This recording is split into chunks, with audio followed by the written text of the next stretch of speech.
Cline.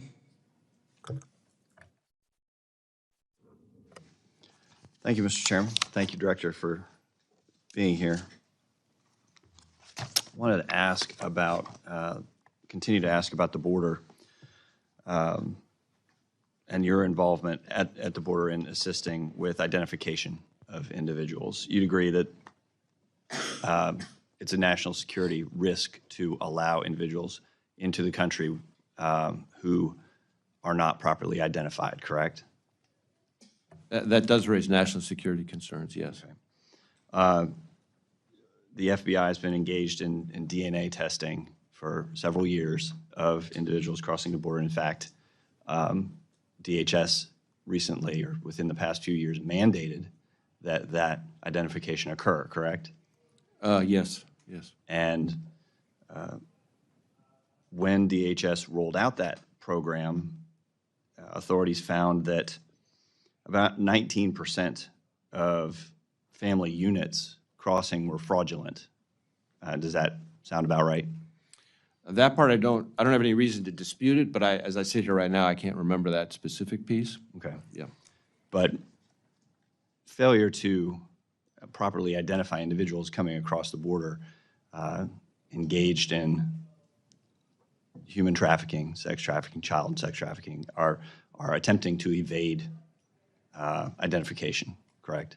Right. I mean, the whole identification piece of this is, I think you're rightly putting your finger on, is such an important part of it. And that's why, for example, we have, as a trying to be good partners with DHS, we have been providing them with DNA kits that then our lab is the one who would then test, and it has proven to be critical in identifying murderers, rapists, and all sorts of dangerous individuals. But you have a shortfall, right? You have a backlog. And we have a backlog, and that backlog, because of the sheer volume at the border, with the volume people coming across, the volume of the need for samples has gone skyrocketing as well. So there's a backlog, and the backlog should be of concern to all of us.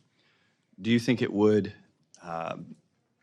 be appropriate or would address this national security risk, as you say, if we were to ensure that these individuals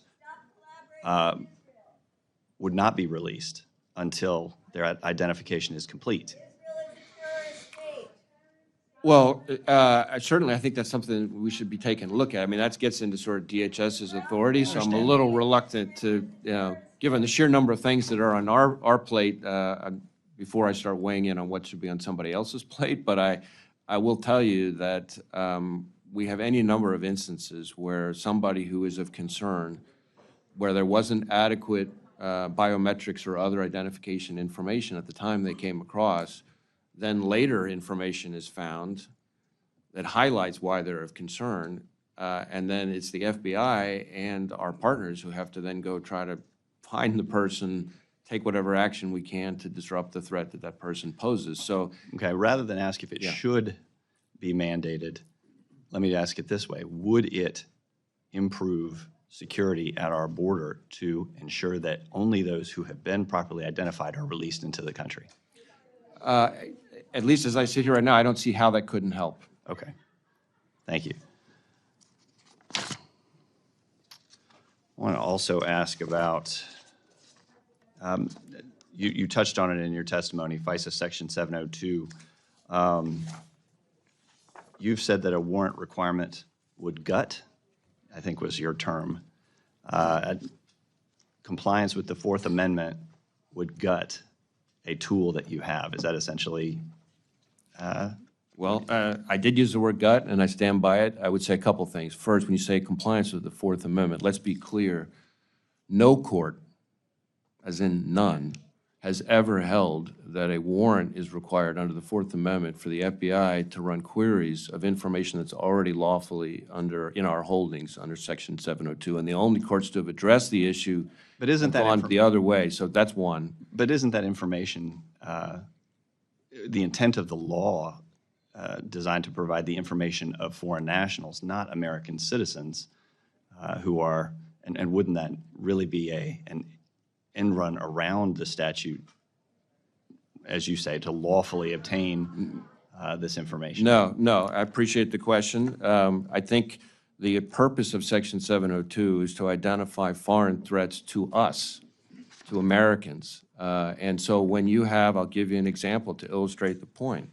It is critical for our ability to identify foreign terrorist organizations communicating with, inspiring, or working with people here in the U.S., and that's how we identify and stop attacks. We had an example just last year where we had an individual foreign terrorist overseas who had some kind of contact, not sure what it was at that point, with some person we believed to be in the United States. So we did a query. We ran a U.S. person query on that U.S. individual's identifiers. But at the time we ran that query, we didn't know what we had. Was it the equivalent of a wrong number? Was it just innocuous chit-chat, or was it something that was concerning? Well, because we were able to run the query, again, information already lawfully in our holdings, that's when we discovered, whoa, wait a minute, we got a live one here. This is serious, this is urgent. Investigation kicked in very quickly, and within less than a month from that first query, we were able to arrest the person who had, by that time, weapons, bomb-making equipment, targets circled, and everything else. And the point I would try to make here is that if we had had to get a warrant In a day? to run that initial query, no, sir, it doesn't work that way. Somebody's had to get warrants. If we had to get a warrant for that initial query, there is no judge on the planet that would have given us a warrant based on what we knew at the time. All we knew at the time was foreign terrorist overseas, some kind of contact with some person in the U.S., no idea what it's about. I'm sorry, Mr. Chairman, I've gone way